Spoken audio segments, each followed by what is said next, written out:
the news and nobody has the balls to report. Why am I the only one breaking stories like this? You can call me Uncle Turtleboy, Clarence, Aidan. I don't care what you call me. Did you not say that you were going to take my baby out of revenge and make him a transgender baby? I think they don't like the things that I'm saying and they want me to stop saying them, but I'm not. I'm never going to stop. Now, these are the kind of stories, guys, that must be told. I'm just a guy who's breaking stories and reporting news from my basement.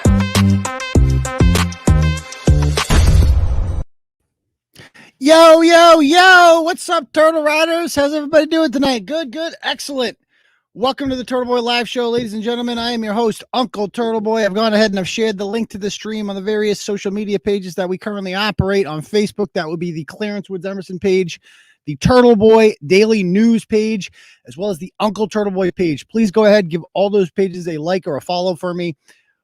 They've added up to over 75,000 followers that we now have on Facebook, folks. 75,000. So we're closing in on 100,000. So interact with those as much as possible. Those pages are hot. All of them are getting like hundreds of comments, hundreds of shares. It's just like the old days.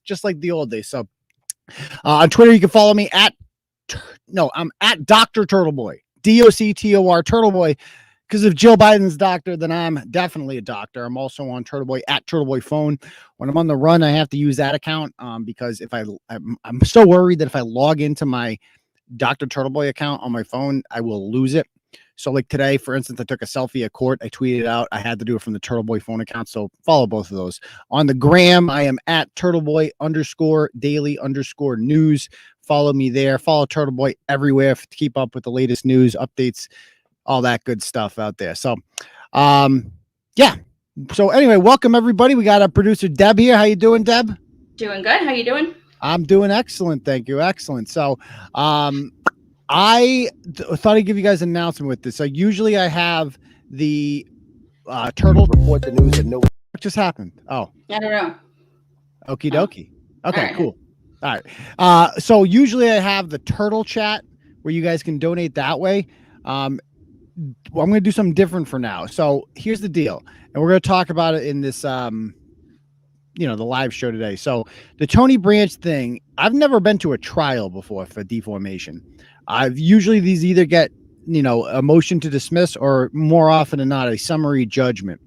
The deadline, I don't understand the legalese here, but the deadline is basically passed for summary judgment. It's a long story, but so it looks like, we're going to go to trial with this one, and trial takes lots of preparation, lots of weeks, lots of billable hours. Normally, if I was to hire a lawyer I didn't know to do this, they would charge me by the hour and it would add up to like 50 grand real quick. So my attorney, Ryan McLean, who does a lot of First Amendment work, he's very good at it. He's out of Western Massachusetts. Ryan we agreed on a flat fee of $15,000 because he's going to have to give up like a significant amount of time to do this. And this is a really important case, as we're going to see. The First Amendment is on trial in Brockton, and we could use your support. So instead of the turtle chat that we normally have pinned there, I created a Give, Send, Go because we're not doing GoFundMe anymore. We stopped. Yeah, Remember we tried to GoFundMe, we raised 15 grand and then boom, it was all sent back to everybody within 24 hours. Mm-hmm. So that's, you can't keep using, it's like an abusive relationship. You can't keep going back to these woke tech companies that just don't want you there and tell you that you're a bad person. And you're so offensive to them that they won't even take 5% of your money. Like, that's how disgusting you are to them. And so screw them. Why should we give them anything? There are alternatives out there, and Give, Send, Go is a conservative alternative for donating platforms or whatever. So I have started it. It is linked in the top. If you want to write a message when you do that, I believe you can send I think you could send a message. I'll just keep refreshing it just in case. I'll check it out there, but it's linked to the top. We've got a few of them. Like, for instance, Laura donated $50 and she wrote, "Don't poke the turtle." So we are up to $125 there. Okay, on the way to 15,000. Here we come. So really important stuff we're going to get into here tonight. The First Amendment is on trial. And yes, Chronic Ironic, this is new headphones. I'm using a mic. Do I sound crisper, guys? How do I sound out there? I think it sounds really good. Yeah, this thing is kind of bootleg. Like it's a little bit bootleg. I like the 2-for-1 aspect of it all, but I will go back and listen to old shows where I actually use the mic, and I'm like, wait, that sounds way better. We need to start using that a little bit more. So, okie dokie. So, without further ado, I'm going to bring on in a couple minutes here. Let me just. This is going to annoy the fuck out of me too. Okay. So I'm going to bring on in a couple. Oh, and before I do that, in honor of taking down the bishop, that's what we're going to do. Remember, he's the bishop. If he's the bishop, then I'm the Pope. I'm Pope Turtleboy. So for the occasion here, we got a new hat a Turtle Rider sent me. All right, I'm going to do it like this. I don't know if this is blasphemous. Okay. So here we go. Oh, no. How do I get the headphones on? Okay. Pope Turtleboy. Okay, so Pope Turtleboy's in the house. We are ready to rock here. Bless you, people. Pope, remember, is like 4 steps higher than a bishop. Like there's like a million bishops. There's only one Pope, Pope Turtleboy. So anyway, without further ado, I'm going to get started talking about what happened today. Before I do that, let me just explain to you some recent updates if you missed it. I did a blog on this situation last night. Looked into Southeastern, and I talked about this in the impromptu live on the way to court today, but I'll rehash it real quick. So basically, and Deb, can you bring up that blog from last night about whatever, Luis Lopez? Oh, people like it, huh? And we are going to get to the Beverly story today too. We are going to get to the Beverly story after this. Okay. So anyway, scroll on down for me. There we go. I like that. Keep on going. Okay. So this was an email sent out by Superintendent Luis Lopez, I believe on Friday. I am deeply saddened by the recent social media posts involving the chair of our school committee, Tony Branch. This is a private matter between 2 individuals, and all inquiries or concerns should be addressed directly to the chair. So stop right there. Okay. Deb, so correct me if I'm wrong here. Who's the chair of this committee? Tony Branch. Yeah. So all inquiries about Tony Branch will go should be directed to him. That's Tony Branch. Yeah. So he'll take care of it's like, okay. So that's obviously absurd and is a complete cop out. Our school committee members are elected, fair enough, by our voters. So there's nothing he can do about that. And the school committee is also his boss. But I'm sorry. Like, Donald Trump was elected too. He was impeached. Like, they're always doing shit like that. Marjorie Taylor Greene going after her. So please spare me the he was elected nonsense. That means absolutely nothing. So either way, you can like do something. You can censure them. You can urge them to resign. Like, that would be helpful. What I heard the other night from these people was basically that they were going to pass the buck. That they're like, well, I'm not saying anything. Hopefully this goes away. Hopefully the real media doesn't look into this. And I said, okay, if that's the way they want to do it, we're gonna amp it up a bit, because I will not allow these serious allegations to go ignored by a man running a school district. He will not do that. This is not about me. This is about much bigger things. So keep going down. And this is the superintendent, Luis Lopez. Keep on going. And he's got quite a few. I noticed that, like, kind of sweeping things under the rug seems to be his MO. And I detailed a few of them in this blog. So we don't need to play that video. I've already played that video of me confronting the bishop and asking these things. But I would like to make it clear. These are not allegations. These are not he said, she said, whatever. This is not a private matter. This is a public matter. Tony Branch is choosing to sue me. When you do that, all of your dirt comes out. Like, of all the people that Tony Branch could have like gone and picked a fight with, he picked me. Like, Turtleboy. Like, you know what I do, dude. That's not a threat. That's like, you know, I'm going to write about it. Like, you know, I'm going to talk about this. You know that you're going to continue to be in the public spotlight. That is unavoidable. And if you are on a school committee chairing it and you're proud to be there, right? Like he's proud. I'm the first. What do you say? I'm the first. The little black boy from Roxbury became the first African-American leader of this great committee out here in Easton. And what am I supposed to tell the kids in Brockton who look up to me and they look like me and diversity, equity, inclusion, and blah, blah, blah. So if that really meant a lot to you, right, to Tony Branch, why wouldn't that be his primary focus? The school committee. Why are you wasting your time with these ridiculous lawsuits against a guy who is infamous for winning lawsuits, airing all the facts, investigating people who come at him? That's what I do. And you picked a fight with me. So clearly being this chair of the school committee meant very little to you. That was not like a big thing. Because if it really was a big thing, you would have focused on that. You would have been grateful to have that position, but you got greedy. I criticized you, as is my right. And this guy, as we're going to see, really thinks he's like freaking some hotshot attorney. He really thinks he's like a real attorney. And so he thought, I don't know what he thought. We can come up with some theories later, but this was not wise thinking on Tony Branch's part. So anyway, all this stuff comes out, right? And we're going to expose it all. We've exposed a lot of it all already. So this is not a private matter, especially with the allegations being made, not just by his ex-wife, but substantiated by the judge. The judge said that these were credible allegations, that he did not find it credible that Tony Branch said he didn't sleep with her before she turned 18. He found that to be not credible. So that is not me opining or spreading misinformation. That is me quoting a judge. Judge Roberts, I believe, is the judge in this case from Plymouth Probate Court. So, however, this is just the latest in a long line of people or sex scandals that have been covered up at Southeastern. So go on down. Let's talk about the first one there. The first one was was Mr. Matthew Paris. Okay, look at this creepster.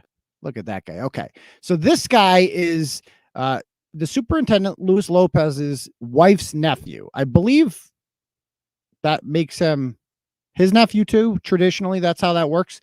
So I believe this is his nephew, just not by blood. And he hired him. I don't know when, but he was accused of two girls of raping them on school property, like horrific shit, horrific. And he was hired by Lopez. So that's strike one, a nepotism hire that ended up in that. Strike two, this guy, Chad Wunschel,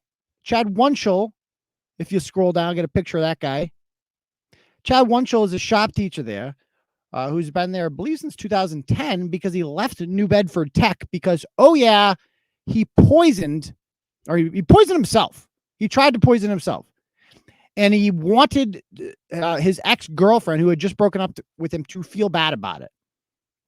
The problem with that was that they investigated his students there because they were the first ones. They said that, his coffee was tainted. And any one of them could have gotten in trouble for that. He didn't care. It's embarrassing. He ends up getting fired. And then nobody would hire you after that, except for Southeastern, because this guy, Lopez, has connections to Southeastern. And he's like, okay, it's another crony hire. Bring this guy in. So that's two there. And keep in mind, Paris worked with this guy in the same shop. So if you are this guy, Wunschel, and you're on thin ice to begin with, you're lucky to have a job, because the last job you poisoned yourself. Oops. Are you in a position then to feel comfortable blowing the whistle on the superintendent's nephew and saying, hey, your nephew here, he's a sexual predator, especially considering the fact that you are working out of the school, as we can see, that has a long, documented climate of covering up this sort of behavior.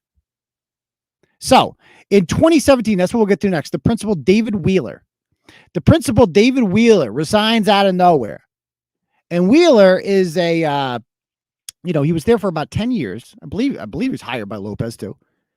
And he just quit in the middle of the year in February, I think, or March. And on top of that, he signed a document saying that he would voluntarily give up his teaching license. And the reason, there were a lot of rumors spreading about this, but the reason that they gave was that it was, he wants to pursue new ventures or other avenues. I believe he said he has a passion for writing music and so forth. Yeah, he's also got a passion for little kids, as it turns out, because multiple students accused him of that. And so this guy is basically allowed to walk away, except he has to give up his license. And as a result, he's able to get a job in Boston working with kids. Lopez said he was moving to Florida, but he wasn't. He's moved to Boston. He still lives in Brockton. And 2 years later, a bunch of concerned parents blow the whistle and they call this company up in Boston, this tutoring company, whatever. And they say, hey, you have a deviant working for you. He gets fired. The Brockton Enterprise writes a follow-up article and they ask Lopez, why did you lie to us the first time? Why did you cover for this guy? He's like, I didn't cover for him. You just didn't ask me about that. You just didn't tell, I didn't tell the truth. It's not that I lied. It's just that I didn't tell you what actually happened. And they asked, would you sign a document handing over your teaching license if you were innocent? And he's like, no, who would ever do that? That's crazy. And they're like, exactly. So they covered for him. And perhaps the most disturbing part about this was that Wheeler had a Facebook, in 2010, a couple students tried blowing the whistle on him, and they made Facebook pages that called him out for being a predator and suggested that he was having sex with students. I don't even know the exact details, but being inappropriate with students. And instead of being looking into these allegations, he accused them of bullying him, of slandering him. And and that's fair, it's fair. It's unfair to accuse innocent people online of things that they did not do, but just flat out saying it's untrue and saying, well, we're going to suspend you, which they did. The kids who started the Facebook pages were suspended from school for speaking out, and they had to shut the pages down. And now we look back and it's like, oh shit, it was legit. They punished children for speaking truth to power under the administration of Luis Lopez to cover for his buddy David Wheeler. That's disgusting. And so Tony Branch is just par for the course, quite frankly. Par for the course. The way they were planning on handling this was the same way they were planning handling on all this. Keep in mind, Parrish was accused of one rape and he was not fired. It took 2 allegations for him to be fired and arrested. So this is what I do. I get to the bottom of this stuff. I look into it. I expose. And I said, no. And by the way, pro tip out there for the people that I heard on the school committee and stuff, when I hear you say things like, we can't let Turtleboy win, or we should not respond because we're giving him credibility, right? Or maybe we'll ignore this and it'll go away if the mainstream media doesn't get involved. That is a big mistake. That is only going to, maybe you don't know who I am. Maybe you're new. A lot of them are like, never heard of this thing before. Well, now you know. You fucked around and you found out. And now you know. Because this is what I do. My name's Aidan. They call me Uncle Turtleboy or Clarence Woods Emerson. I am the most relentless, bloodthirsty reporter in the history of mankind. I get to the bottom of everything. I break bigger stories than Bob Woodward and Bernstein. They broke one. I've broken like 5,000. That's what I do. You don't know who I am because you probably read the Boston Globe and you run in circles where, you never heard of this stuff before. You're going to learn. You've obviously learned the hard way who I am and what I do, because there are a lot of us. Hundreds of thousands of people read this blog. Every month, I have over 2 million monthly viewers on this blog. I have over 100,000 followers on all my social media channels. This is what we do. Welcome to Turtleboy. This is your introduction. So I'm sorry you had to find out the hard way, but a lot of people then started sending emails because I said silence is unacceptable. We will not stand for it. You will not poo-poo Turtleboy and say he doesn't matter, because it's not about me. You're not trying to silence me. You are trying to silence the victims here. And the victim in this case is the 15-year-old girl that Tony Branch sexually assaulted, because you cannot consent when you're 15 years old with a 36-year-old man.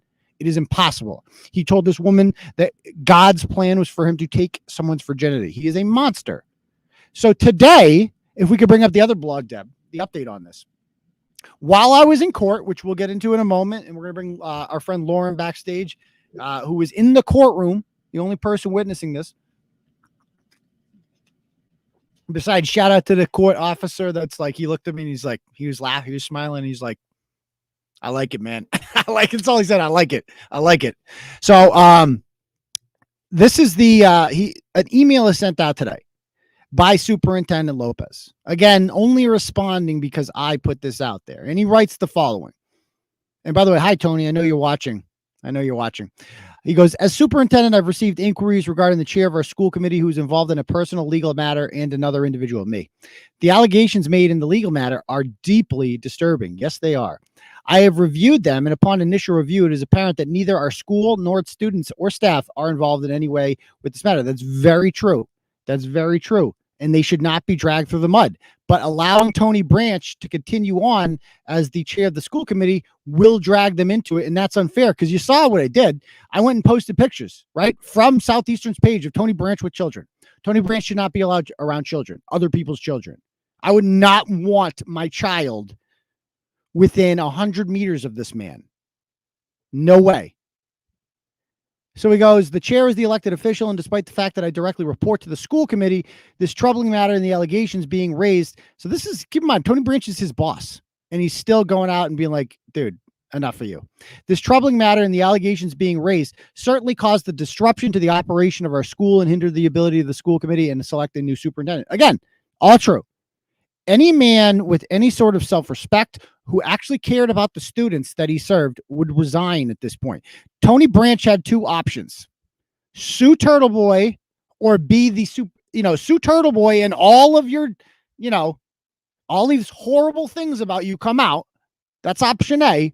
Or B, don't sue Turtleboy and quietly go on as the chairman of the Southeastern Regional School Committee. He chose option A for whatever reason. He wanted A and B.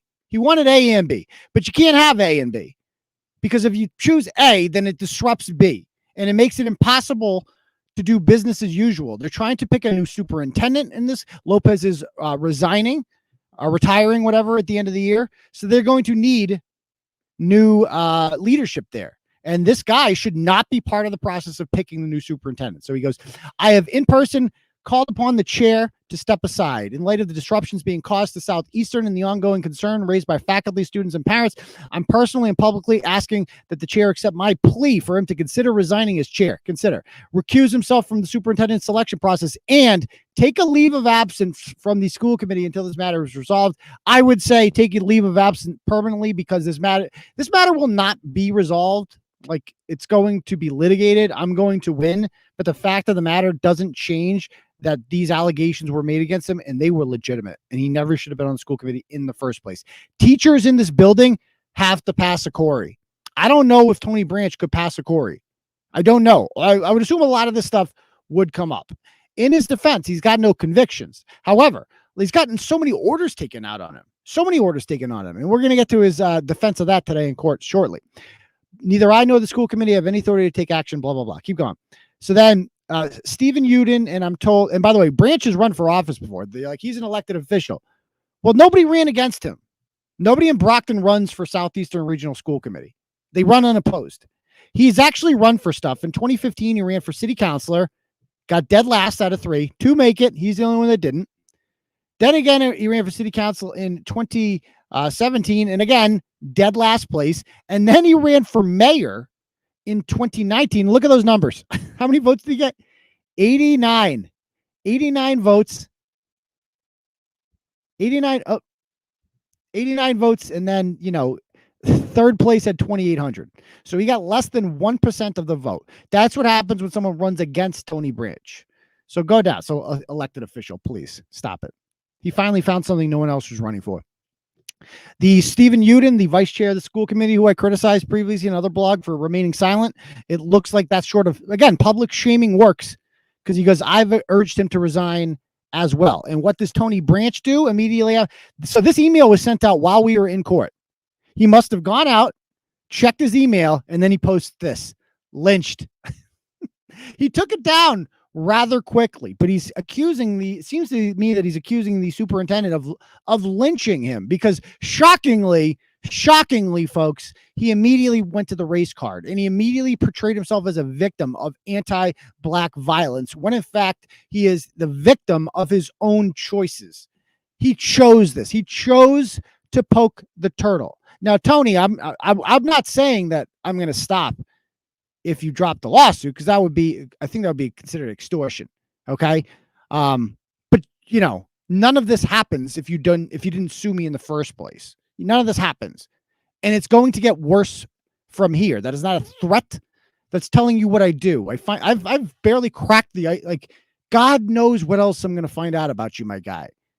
Tap out. That's my advice. If I were you, I would tap out, but you do you, homeboy, and we'll figure this one out later. So anyway, I'm going to bring on, so I had court today, and in court, I posted myself before going to court, a selfie outside of there, and a turtle rider messaged me on Twitter, and she said, hey, I'm in the area, which you're in Brockton Court, and she just, I was there for the whole hearing, and I turned around, I didn't notice anyone was in the court, I turned around, and she's there. First time meeting this woman, and I believe she is in law school, so this was an interesting case for her to sit on, so I'm going to bring her up now. Hi, Lauren. How you doing? Can we hear me? Can you hear us? Is your mic working? I'm good. Can you hear me? Yes, we can hear you perfectly fine. So I can't hear you for some reason. So you can't hear us. Okay. Try you change your mic setting. Could you hear us when you were backstage? Could you hear me? If I keep it running, keep it running on a different. Try to change your mic setting. Yeah, that's going to be an echo the whole time. Backstage, could you hear me? Not at all, but I can hear you on YouTube. If I keep it running, it's not going to work. You got to go into settings. See where it says settings on below, and go to audio. So go to settings and then go to audio, and then where it says speaker. What do you have on speaker right now? Do you see what I'm talking about? Do you see the word settings on the bottom? Okay. I can't tell what you're saying, but I'm just going to tell you what court was like. Hold on. So it's going to be because it's going to be a 20-second delay. It's going to be awful. So if you're listening on the delay, here's what I need you to do. Okay. I'm going to show you what to do. Let me share my screen here. Hold on. Share. Okay. Share screen. Okay. So you're going to go down to right here where it says settings. You're going to click on that. Then you're going to click on audio. This is your mic. I don't know what you have for your mic, but we can hear you, so your mic is fine. The problem is your speaker. I don't know what you have for speaker, but you need to pick one that works, because you currently have one that does not work. So I would just don't listen on YouTube, because you're using YouTube as a crutch right now. You need to be able to hear us on StreamYard, or it's not going to work. Does that make sense? Does that make sense? Oh, God damn it. Okay. See if you can get it to work. And then if you can't, I feel like I'm talking to Helen Keller here. Okay. So can you talk? Can you talk? Okay, turn on. You're underwater. It sounds like you've been underwater the entire What do you? time. Okay, and what when do? I go What to do, the settings? There's no option for all the options you have. I literally just have a microphone option. I'm switching to my phone right now to see if that'll be better than the iPad. Oh yeah. Oh yeah. Don't use an iPad. Yeah. Don't. iPads suck. Okay. Okay. Let me try that. Okay. So anyway, while she's working on that, let me talk about what happened in court today. So, first of all, oh, I hear some noise backstage. Okay. So anyway, this hearing today, what he's trying to do was get the judge to suppress the evidence forget the word for it, basically make it so the public can't view his divorce proceedings, because all the good stuff's in his divorce proceedings. All the stuff about him admitting to not being a bishop, the judge finding it not credible that he didn't have sex with an underage girl, all the restraining orders, all that stuff is in the whatchamacallit. It's in the goddamn divorce proceedings. So he wants all that suppressed so that nobody can see it. So, okay, so Lauren is here. Okay, let me try bringing her up over here. How about now? Does it work now? Can you hear me? So much better. Yeah. Yay. Okay, cool. Awesome. All right, let me pull. Okay. Okay. So there we go. So, okay. So you got when you got there, at the hearing started like 2:55 and you got there a little after 3. So I think you missed his opening remarks, right? That was all I missed. Right. I heard your attorney's rebuttal. I'm sad I missed the opening remarks because it would have been. It was so good. Was it? Okay, tell us what the opening remarks were. Okay. Well, first of all, how would you describe his mannerisms? I called my dad after court and I described his mannerisms. It was as if somebody just watched like 30 hours of court TV preparing for this and then like put on a suit and then just like said lawyer words and was like, that's going to do it. It's going to work. That's basically what he did. Just yelled, Your Honor, the defendant didn't. He knows like 10 words, basically. He did all the mannerisms too. And like he even called "I object" at one point. It was so cute. And he called what?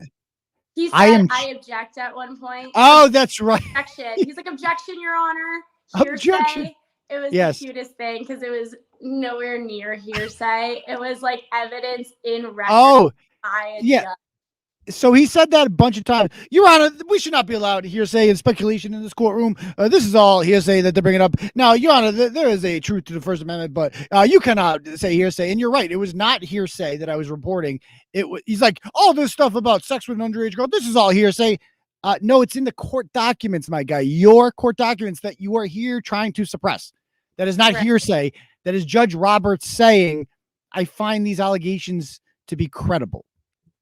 To be fair, even law students really struggle with hearsay. I mean, so if I'm like even with this stuff, so it's like I wasn't there when he had sex with this 15-year-old girl. So I am taking the word. I mean, I'm a reporter. I take a quote. This is the allegation. Christine Blasey Ford made allegations against Justice Kavanaugh now. And regardless of whether or not those were true, they were reported as allegations, right? So like the media can only report what other people are saying. I'm not saying that like, oh, it's 100% true. What I'm saying is the judge found it to be credible, and that matters a lot. Right. Like the First Amendment, I think that cases within the First Amendment can get tricky because, I don't know if I told you this, but through you, I now I have in the past worked for Mark a little bit. Randazza? Mm-hmm. Oh, nice. The ultimate First Amendment guy. Yeah. So I've learned so much about First Amendment, and some of his cases get really complicated. But this is so basic that I was shocked that because your attorney did file a motion to dismiss and it was rejected. And it was not a good motion to dismiss because you'd have to go and read it. The reasons we filed for the motion to dismiss were not good. And it was just, sometimes you get a bad judge and I don't know. It just didn't get dismissed. It's ridiculous. And my lawyer just texted me, said hearsay is allowed at an injunction hearing. So that is confirmed. But so I'll give you my impression of what he was doing before you got there. I brought out my laptop and I'm like furiously typing out a lot of the stuff that he was saying. So he goes, Mr. Kearney is not a journalist. He said on the record that he was going to, quote, let's bite. He began a smear campaign. Smear campaigns are not protected by the First Amendment. Statement of facts that are lies are not protected by the First Amendment. First of all, smear campaigns, whatever, I don't know if those are legally defined, but they are protected by the First Amendment. They are. Like, I'm allowed to smear you with facts, my guy. Like, that's how, like, I wish Donald Trump knew that. Imagine Donald Trump could just be like, it's a smear campaign. It's illegal. Could you So imagine? And literally no newspaper would be in operation right now if none. they were allowed to do on both sides, both conservative and liberal newspapers. All they are smear campaigns on their opposition, Right. both sides. So yeah, No. journalism is just saying the facts that you do know. And the facts that you do know is somebody alleged that he had sex with her underage. Right. And And I'm that was what was reported. just repeating it, you know. And So then I thought what was really interesting too was all he had to do today to prove that he was in the right was he had to prove that you lied about something. So for instance, he could have proven he was a bishop, or he could have proven, I don't know how you'd prove that you hadn't had sex with someone, but he could somehow try to prove that he didn't have sex with her underage or whatever it was. Yeah, maybe he could prove he was impotent at that time or whatever. And so whatever that being to prove his defense, if he were to prove that, then you would be liable for, whatever. But he didn't even go through that. He brought absolutely no evidence to the table. And then when your attorney asked for more time to review the evidence he wasn't given, Tony Branch was like, how unprofessional for him to have not read the evidence. And it's like, yeah. yes, because you haven't submitted it.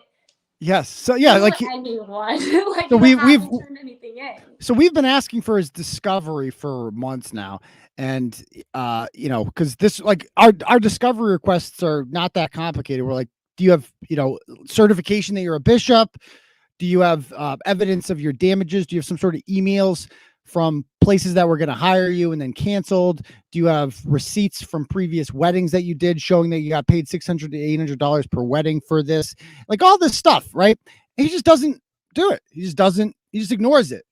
And he's saying, well, and now we're like, can we get an extension? Like that's what we were asking. Can we get an extension for this? Because he hasn't done it. He's claiming that he sent it to my previous attorney, who is signing an affidavit saying, nope, so he's trying to play that card. Like, oh, I sent it to the other attorney. And the other attorney's like, nope, definitely did not happen. Like this guy is just a con man. And you're seeing it, as a law student there. This guy is a hustler and he acts like he's a lawyer. Like I've seen this a lot with these people. They file so many litigations on their own that they start thinking they're attorneys and they start acting like it. Like the way he carried himself in that courtroom, if you didn't listen to him, you might think he's a lawyer. If he wasn't an alleged child rapist, it would be the cutest thing. It was just so funny. Like the cutest thing. I was dying. Me and the bailiff were like making eyes. Like, can you? Was that the black guy that was sitting over there? Yeah, that was the guy that was like, he was a bro. He was making these He's like he had places to be. He chose to sit in on the courtroom. He sat in the jury seats for like the whole thing, just watching it for an hour. I was wondering because there was a second female bailiff. So I was like, why is there a second bailiff here? Yeah, it wasn't even his courtroom. He's just like, I always want to watch this. I would too. If I was working in the courts, probably boring. It's like, oh, the Turtleboy case is in courtroom 8. I'm going in there to watch. What if he's a turtle rider? I think he was, based on what he told me. He couldn't like flat out tell me he was, but he was like, you're a funny guy. That's all. He's like, you're a funny guy. Like he's like, I can't say much more. Like that's all he said to me. But so he goes on to say, Turtleboy has done investigations. If he did an investigation, he would know that I was never arrested on firearm charges. If he says I have relationships with young girls, that is a statement of fact. It is not an opinion. Mr. Kearney has engaged in incitement and physical contact, where he followed me into the bathroom. Those are fighting words. It made me want to fight. Those were exact quotes. It made me want to fight. So he says I followed him into the bathroom. We've seen the video. Do I go in the bathroom? No. Like it's a small hallway. I see him there. I ask him questions. He goes to hide in the bathroom. I let him do his business and then he comes out and like, that's it. I don't bother. That's so funny. Cause that's so cute. Cause that's like what a child would think. That's how the law works. Like fighting words made me want to fight. There it is. But actually like in the law, once you have a statute like that, like fighting words, then there's another thing pointing to, now you look to this section to understand what the definition of fighting words is. And it's not made me want to fight. I wanted to fight him. And I don't think that's a good thing for a bishop to say. Like, if you're a bishop and you're like, I want to fight this guy. Like, well, I've never heard a bishop say that before. But could you imagine if that was the new legal standard? Then, like, anytime a transgender person were misgendered, that would make them want to fight. Those would be fighting words. Yeah, I mean, every time I hear a liberal speak, basically, it's like, oh my God, those are fighting words. I hate you. But anyway, so he goes on to say, he goes, Mr. Kearney does not have a press card. He is not a recognized member of the press. This is coming from a guy who is like acting like a lawyer. And he's saying that, like, how dare you act like an attorney? You do not even have a media card or a press card. He is not recognized as a member of the press. Actually, I am. I would just like to state for the record, the police recognize me as that. A lot of organizations recognize me as a member of the press. If he has sources, then I have a right to review who those sources are, because he is not a member of the media and they are not protected. He actually said that. And I know, dude, my source is really simple. I didn't hide it. Your ex-wife, she's my source. Like, I talked to her. We talked. She didn't like you. She's willing to testify against you, my guy. So not going to go the way you think does. He goes, this meets the definition of criminal intimidation. He has spoken about my ability to be a Muslim or a Christian back and forth. He attacks free expression of religion. The goal here is to shut all of this down. I gave him a chance to answer all these questions. He goes, he lied about everything. He goes, him chasing me outside was a lie. He tried to prevent me from getting into my car. He's seeking to destroy me, and it is not protected. Mr. Kearney is only including hearsay. And so, were you there when the judge asked him like 3 times, like, so what do you want? Like, the judge kept being like, the judge is looking at this guy, so what do you want from me?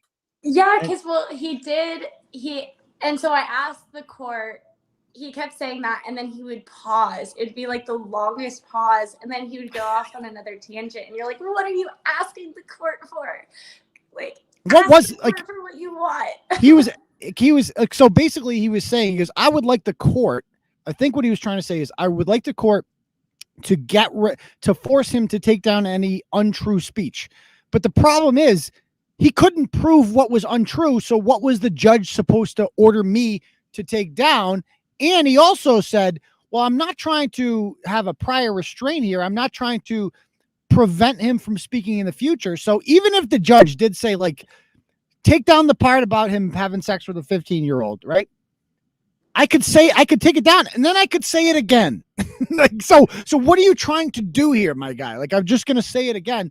Like, you're not trying to stop me from saying things in the future. You're trying to make me, like, he didn't know what he wanted. I don't think he has a plan. Think he has a plan. What he filed for, the motion he filed for, was an enjoyment. So he was enjoining you. So he was attempting to enjoin you. What's enjoin? Like, prevent you from doing something. Oh, okay.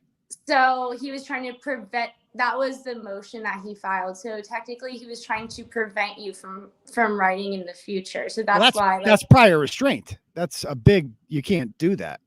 I mean, yeah, and that's what your attorney was like, I don't know if you heard the First Amendment. Like, no, Ryan was in rare form today.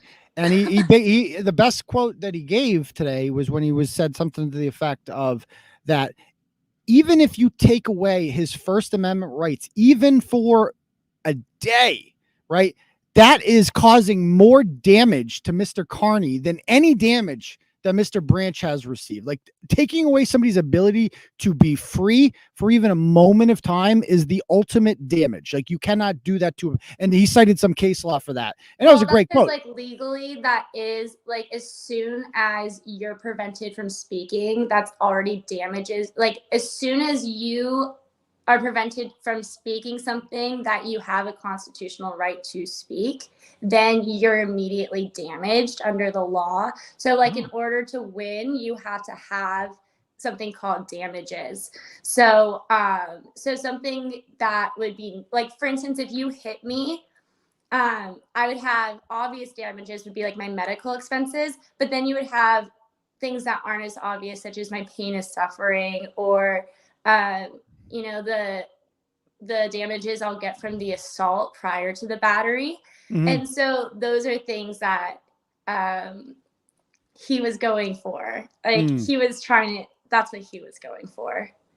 So let me read some more quotes here because I wrote down a bunch. He's like, judge goes, "What is it you're asking the court to do?" He goes, I would ask the court to ask him to retract. I am seeking to retract things that are not factual. He mentions that I have 3 orders on me. If he investigated, he would see that they were not upheld." And we were like, dude, you still had the orders. Like, I'm not saying they were not like, so basically he's saying you only reported this and then you didn't go the extra mile and report it. You don't have to. Welcome to the media. Welcome to the world of half-assed reporting. Like, welcome to the world of like, I'm very biased. Okay. I don't like you. I want to expose you. The fact that you had an order placed on you at all is problematic. And the one against his wife was renewed for like 3 years. That was the most important one. You were arrested. Maybe not arrested is the right word. Charged for violating that because you didn't get rid of your ammo. And your new girlfriend, who's 22 for some reason, and has a 7-month-old baby living in your house. Technically not illegal. No, it's perfectly legal. Nothing wrong with that. But like, don't pretend to be a bishop. Don't pretend to be like a religious leader. You're shacking up with some chick who's like that you met on the internet and is like, like, and that's fine. Like, I'm not judging anyone's lifestyle, whatever, right? But don't tell me that like my bishop doesn't do that. How old like, is he? How old is Branc? He is 55 or 56. So yeah, and this was like 6 years ago. So he told the woman that he was 35 years old and his name was Tony Shabazz. She got pulled.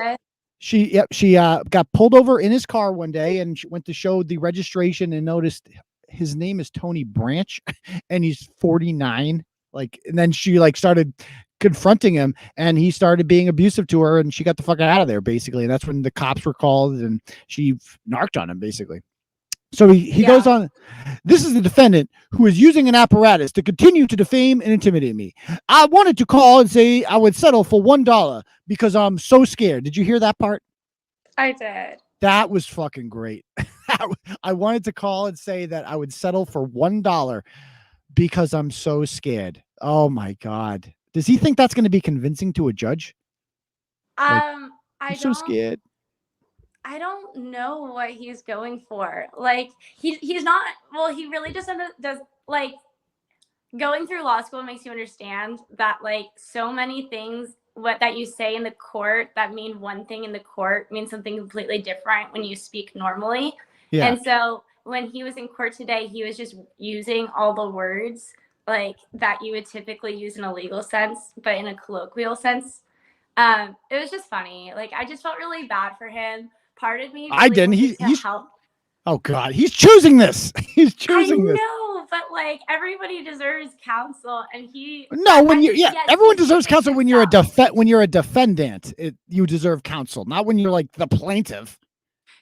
Actually, though, there is argument to be had that they're like because companies know that they're so much larger than the average person, they may take advantage of people who therefore can't afford attorneys, and so therefore people should be able to. Yeah, that's the purpose of class action, right? Well, I'm not that guy. I'm just some regular guy, and I'm just trying to write blogs. You're forced to have an attorney because you're. I am, and I dissolved the LLC in April of 2020. Can't wait till Tony shows this video in court as evidence, and the entire time he's getting abused by a grown man wearing a Halloween.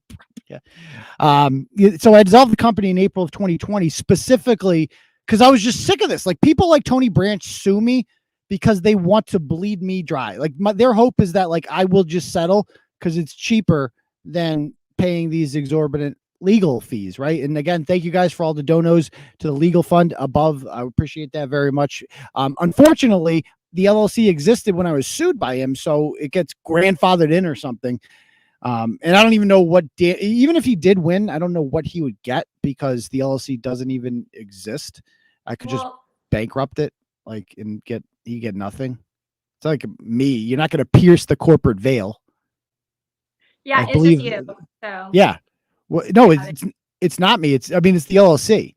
Yeah. He's suing. Yeah. So like, you can't even sue me because he is suing me, but that's going to fail. Like the LLC, he might. Like he's not going to succeed, but he could, in theory. But again, he's got no damages or evidence or anything like that. But he goes on to say, Turtleboy has a lot of followers and quite frankly is a bit scary. You guys are scaring him. Stop it.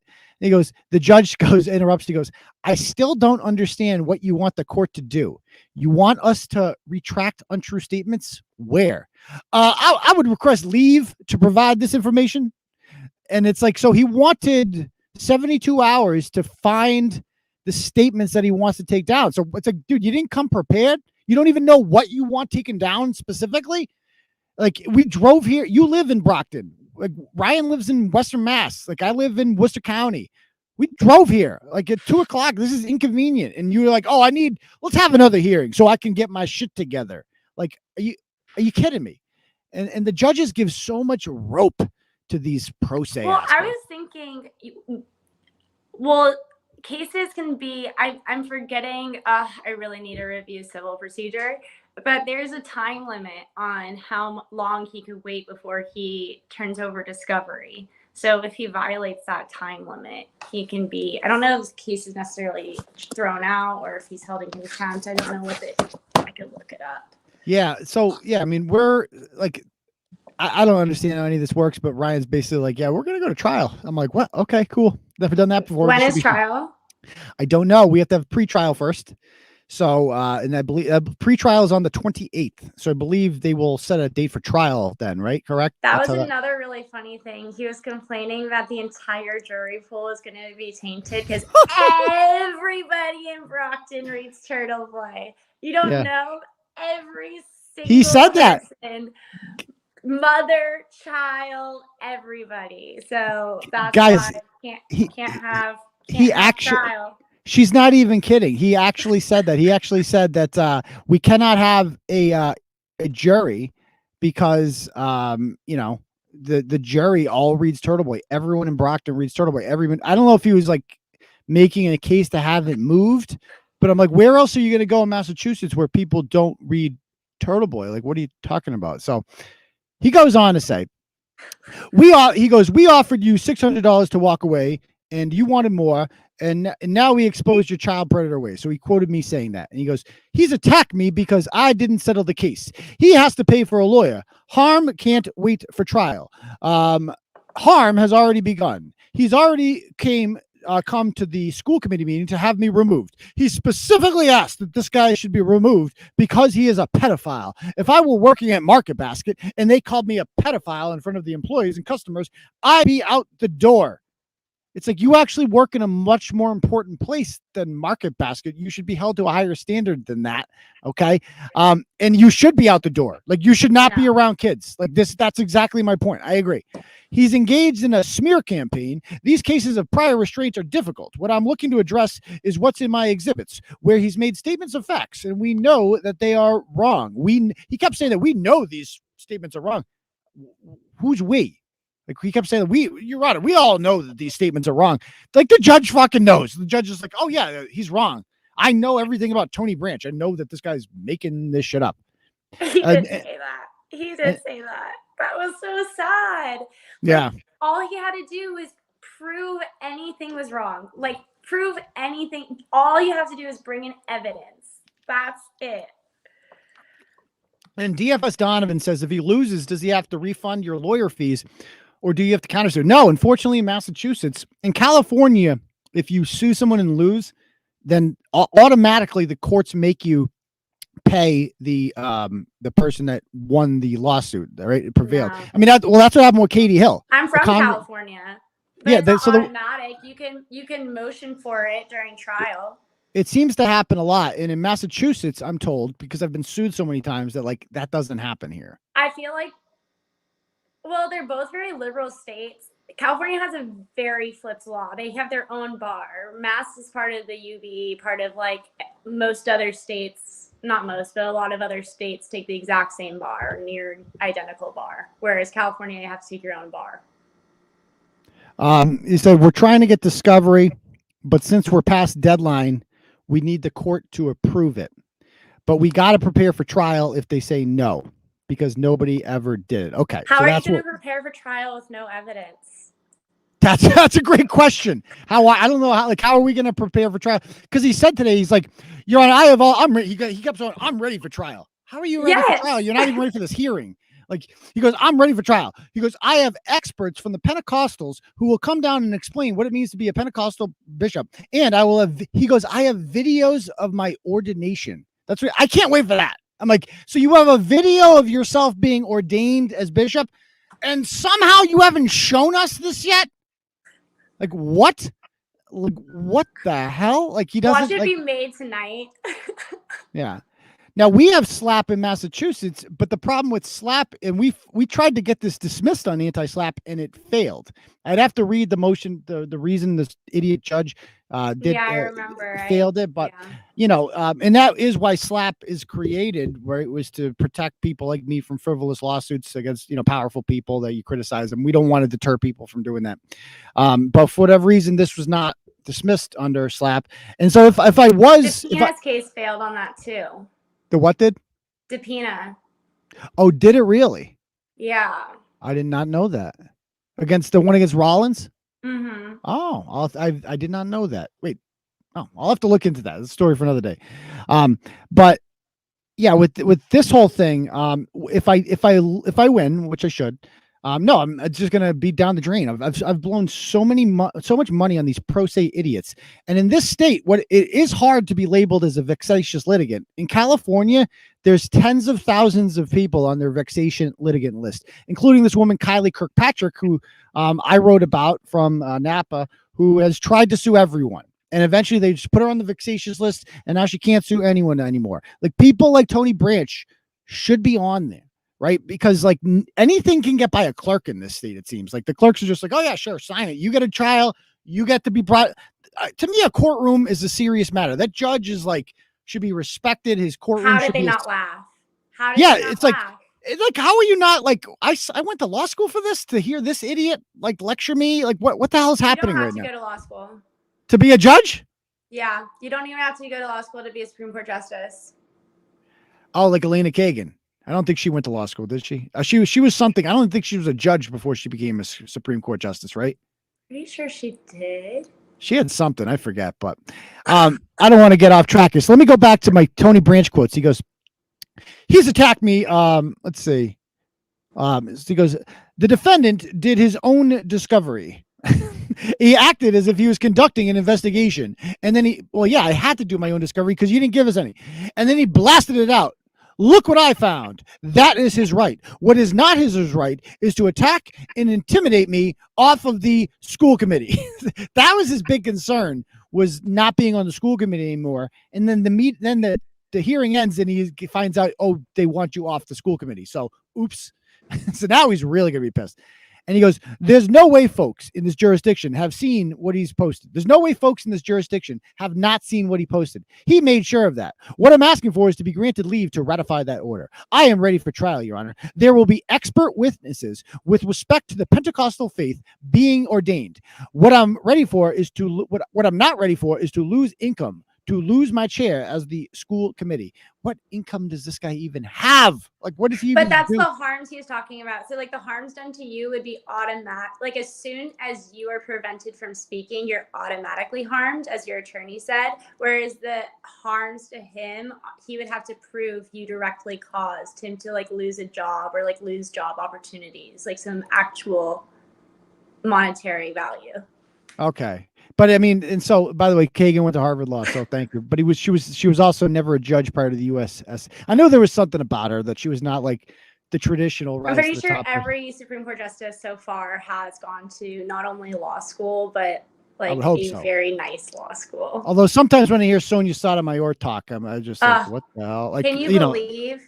Same with Booker. Booker went to like Harvard or Yale, and you're just like, oh, I'm so glad I didn't get into that school. I'm way too smart for that shit. I'm so glad some rich bitch took my spot. That's fine. Well, Cory Booker is the face of like a Tony Branch. Like, they're just theatrical. That's all. That's what they're good at, is putting on the show.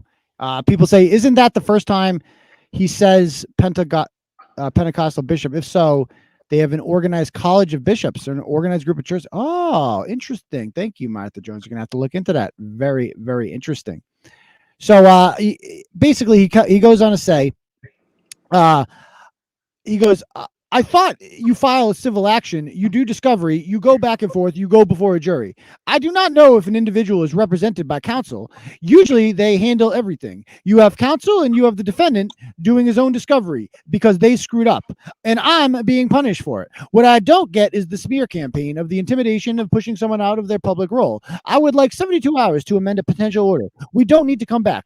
The court can make a decision. I am not prepared to argue a motion to extend the tracking order. Pro se litigants are held to the same standard, blah, blah. So basically, he was telling the judge. That right? was the funniest part. He was What like, was? pro se litigants are held to the same standards as attorneys, like as barred attorneys or something. They're like not. that.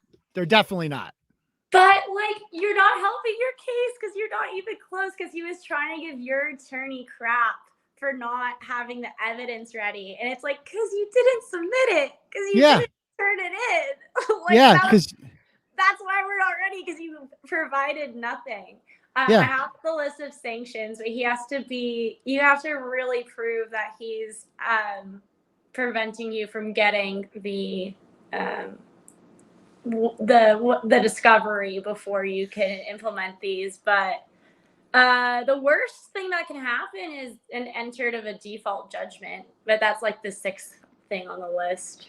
In my favor. Yeah, of course. Okay. Yeah. Yeah. So if he doesn't give you anything, and you go, like, if you remedy to compel, the motion is granted, and he still doesn't do anything,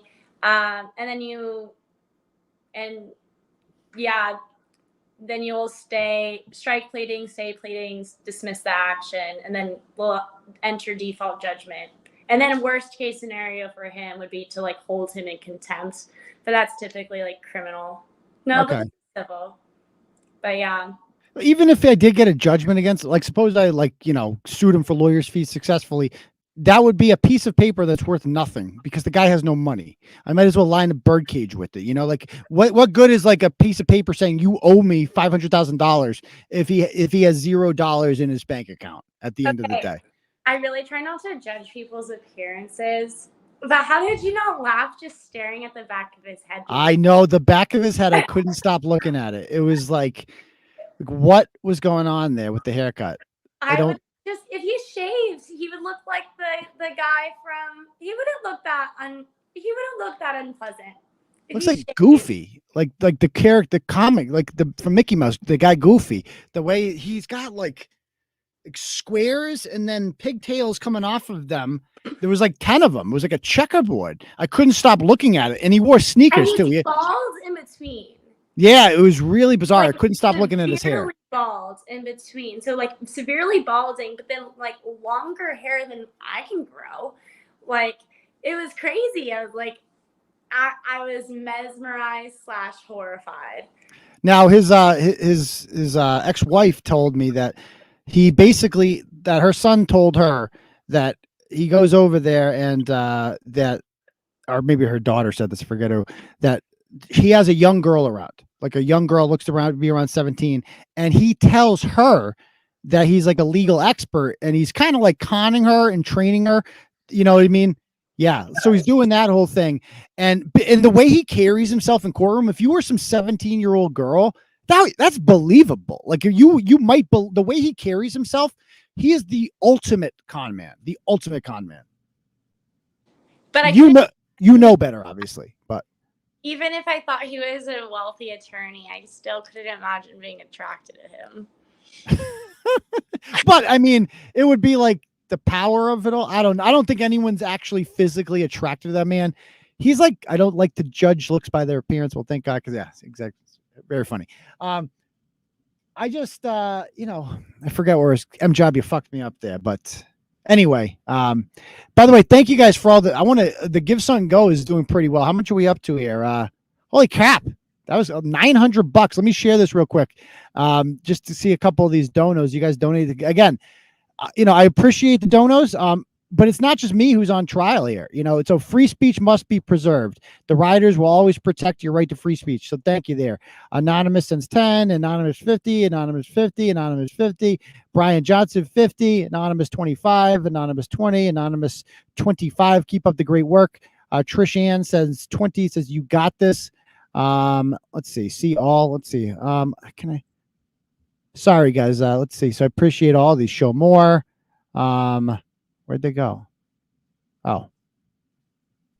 Okay, I'm going to bring them all up just so we can see some of these. I want to give people credit for sending them. The First Amendment's under attack. Give them hell. Martha sends 25. Laura sends 50. We got a lot of these.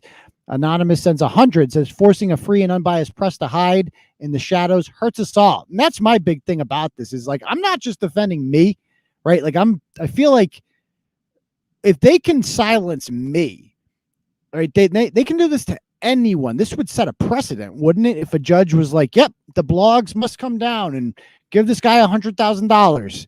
No, we're not like we're all no. Who would ever speak on the internet after this? Well, yeah, I mean, it would set terrible precedent because it would completely upend the First Amendment completely if Yeah. if set precedent. Yeah, no, it's I can't give any legal advice technically, but I would say that if I were to guess, I don't think he's going to succeed in this case. Yeah, I would hope not. And that's my other question that I talked to Ryan about. I'm like, what is his end game here? Like, he has to know. Do you think he knows that the odds are against him to prevail here? No, especially the way he walked out. Didn't you feel like he was walking out? But do you think that was part of his persona? Like, I think it's part of his persona. I think it's all an act. I think it's all a con.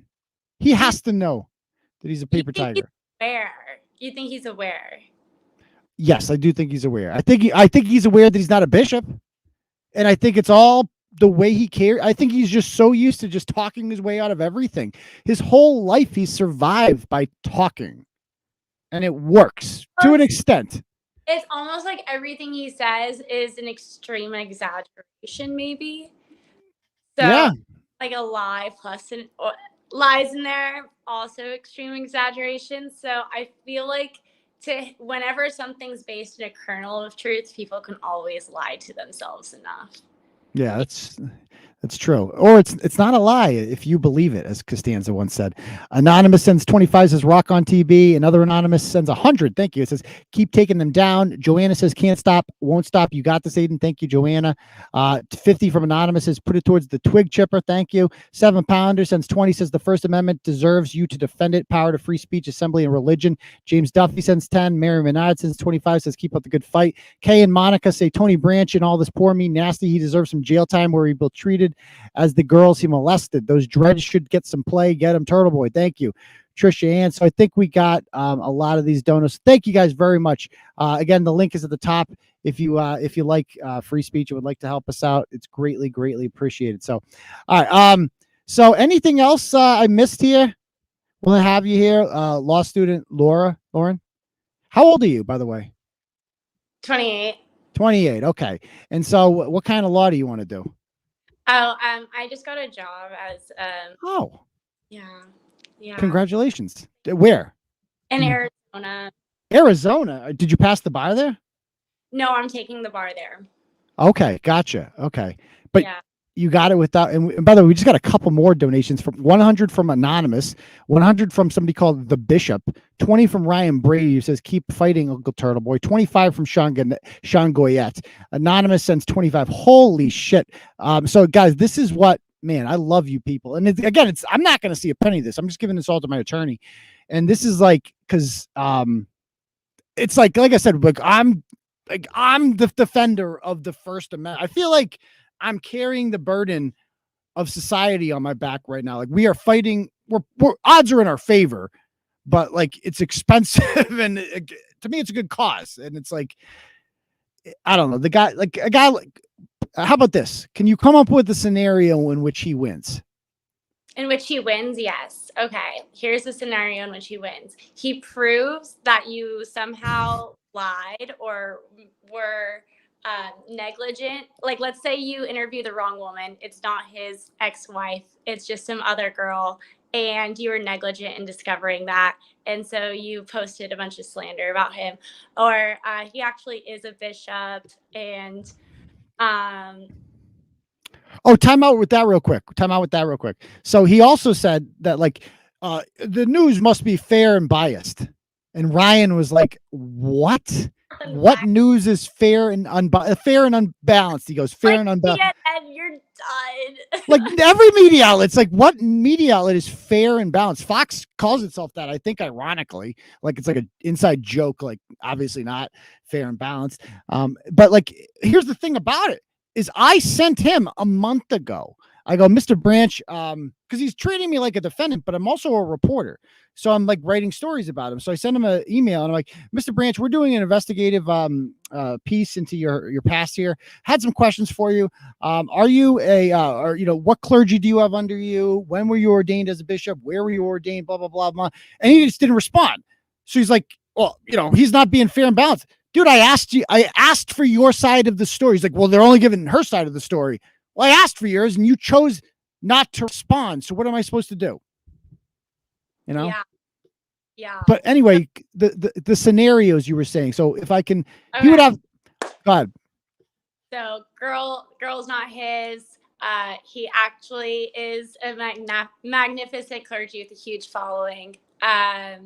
Clergyman with a huge following. What else? Oh, you did actually follow him into the bathroom or perform at those events that. You could follow him into the bathroom. Kirsten Sinema had that happen. Speaking of Arizona, people followed her into the bathroom. I suppose true.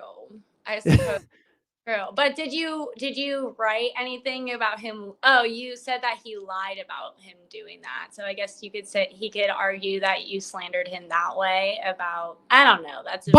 The thing about him is what's difficult about Tony Branch is even if he was able to prove that, like, okay, I lost 10 weddings in a year because of this, whatever, but it would be so hard for him to prove that, like, it's because of my blog, because the Brockton Enterprise has written articles about him and the gun charges. So how do you prove that? And the Brockton Hub, people shit on him all the time. So how do you prove that my blog specifically was the reason you did not get these jobs? Or when in fact, like, you just don't have the credentials, or maybe they read the Brockton Enterprise. Like, it would have to be in writing from some sort of congregation, somebody saying, Mr. Branch, we were going to hire you. However, upon reading this Turtleboy blog that says you're a fake bishop, we just can't have you anymore because you're fake. And I don't think he has that. I feel like he would have shown that. Yeah, that would be really strong evidence if he had that. I don't. I don't think he's going to have much evidence. I mean, it doesn't, I've read a lot of your stuff. I mean, you'll take things down even just to be nice, even if they're correct.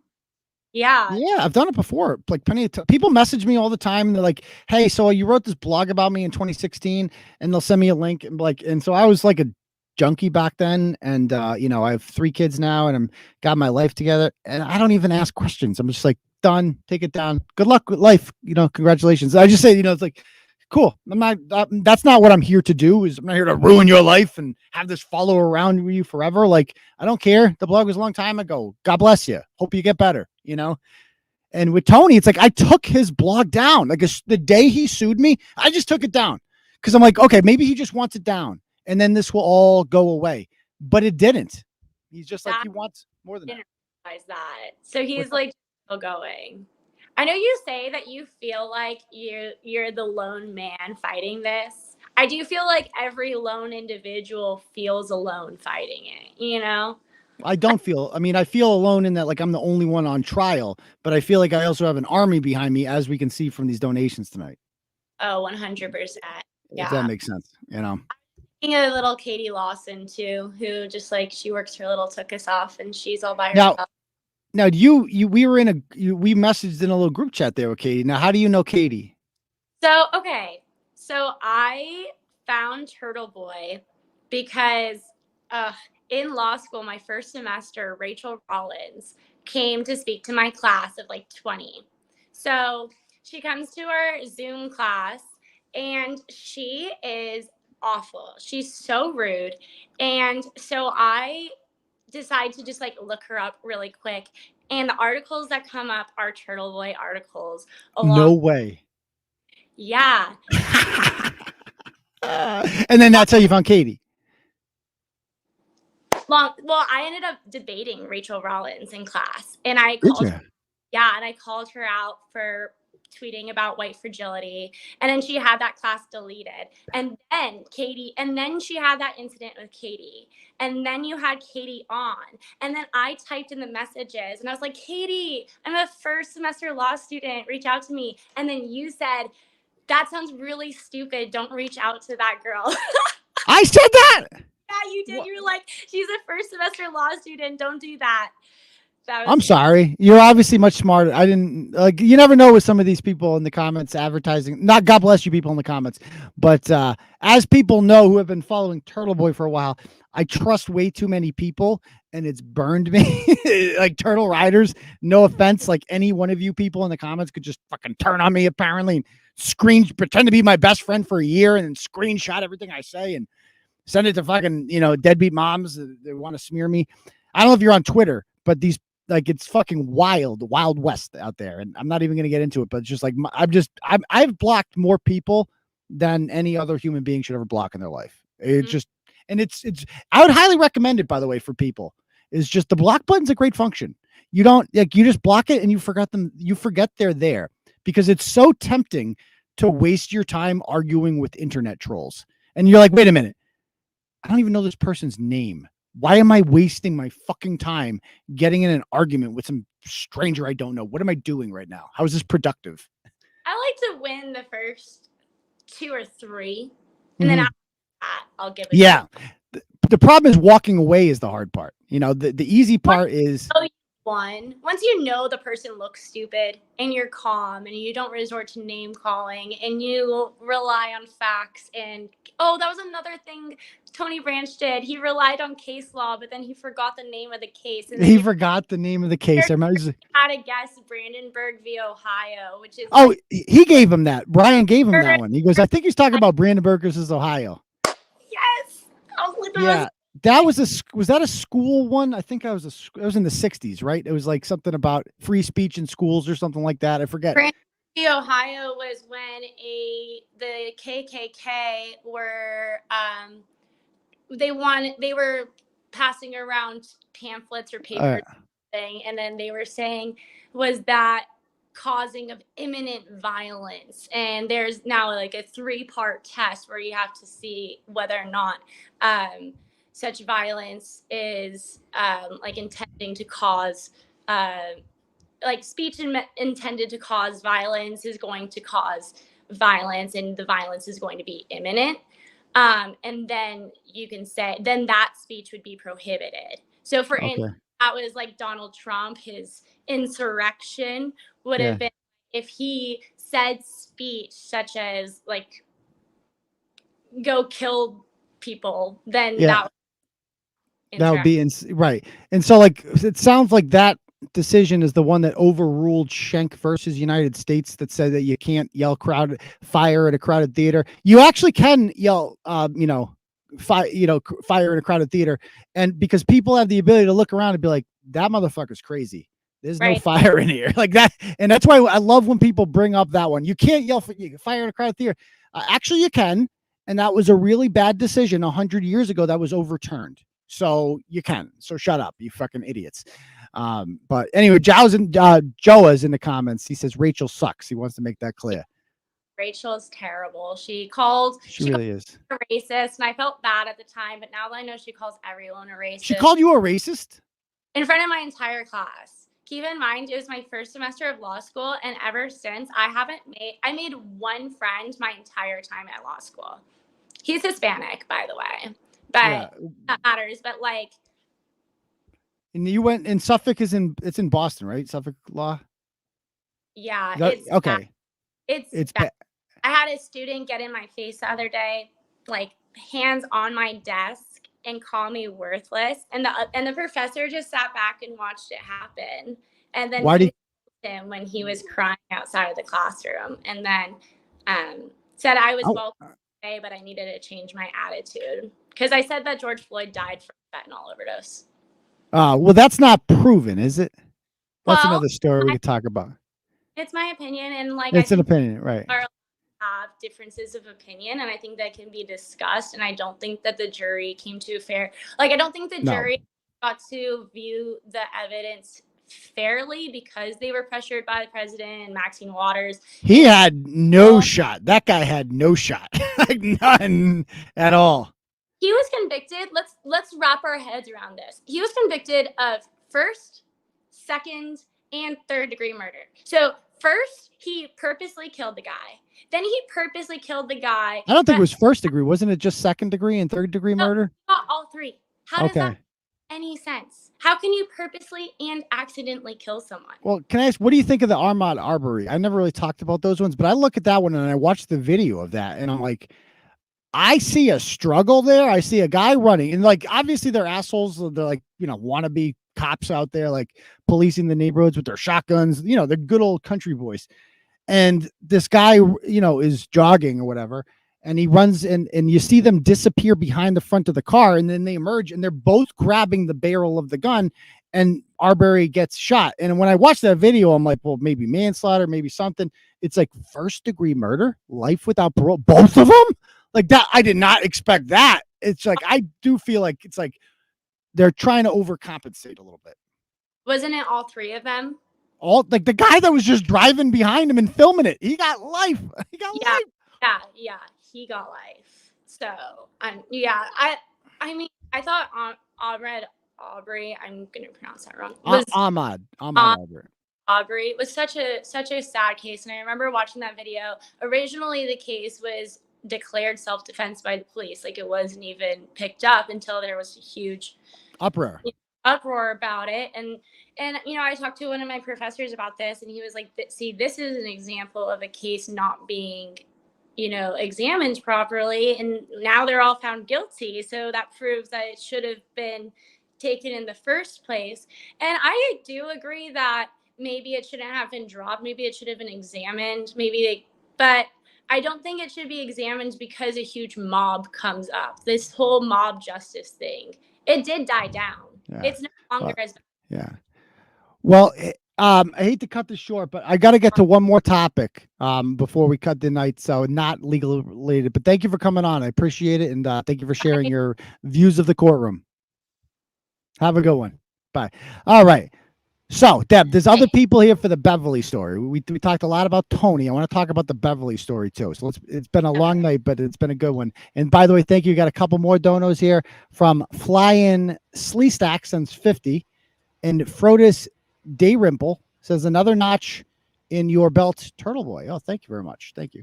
Do we have any more there? Oh, it keeps coming in. Anonymous sends 100. Nice. Another anonymous sends 50. Awesome. Another anonymous sends 50. It says liberal for free speech. See, even liberals like me, like deep, because liberals like free speech is a core tenet value of liberalism, man. Or at least it used to be. And so, okay, so let's talk about this asshole. I like this guy sued me, this piece of shit. So there's a basketball court in can I take the Pope hat off? It's annoying. Okay. Yes. All right.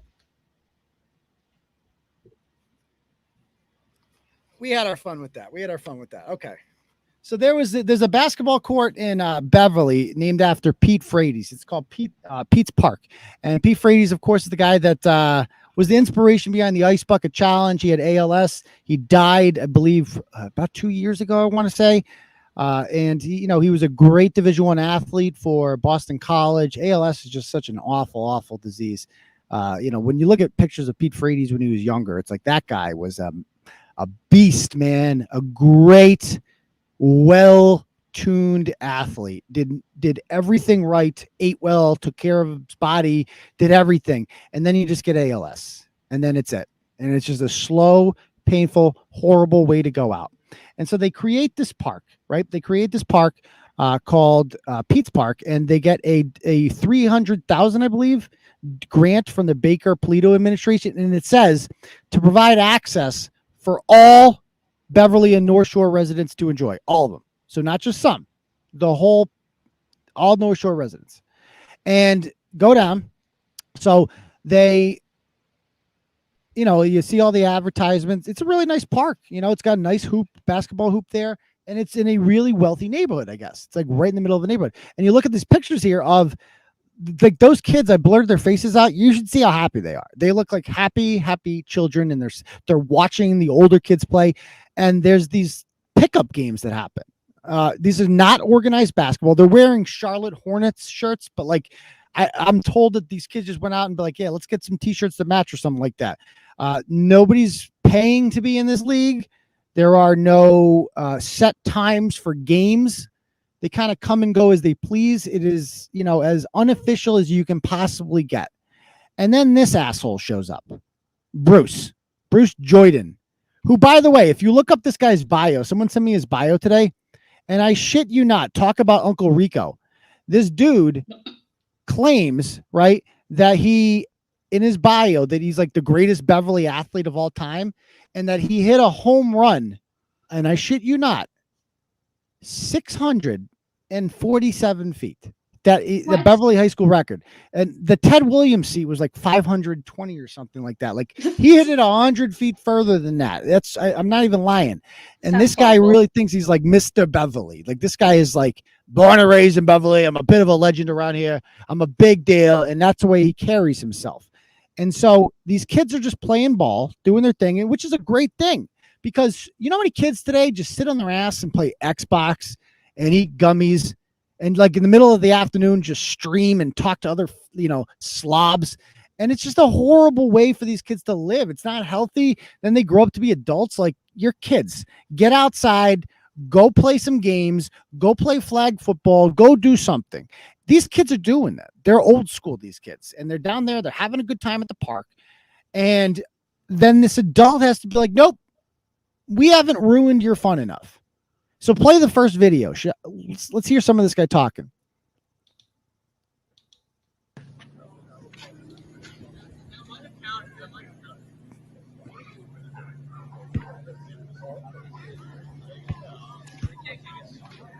The audio's not working well. Anything? No. Hold on. Let me reload. Okay. Bruce's last name, I think, is Joden or something like that. I don't even know off the top of my head. I think it's Doig, I think it said. Doig? Doig, yeah. Is that what it said? Bruce, I think that's what it said. Doig. That's what it said in the blog. Okay. Bruce Doig. Hold on one second. I got it on my end if need be. Okay. I'm just waiting for it to reload. Yeah, it's cool. So let's see what people are saying in the comments. Anything good? What's the hubba below? 502 feet. That's what it was. Yeah. His says like 600 something. You can hear audio. Can you hear it now? Nah, let me try my end. Okay.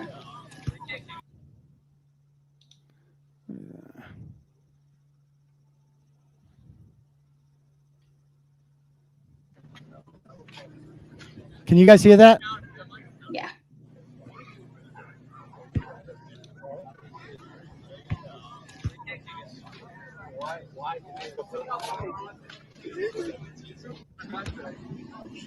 This has been going on since this part was built.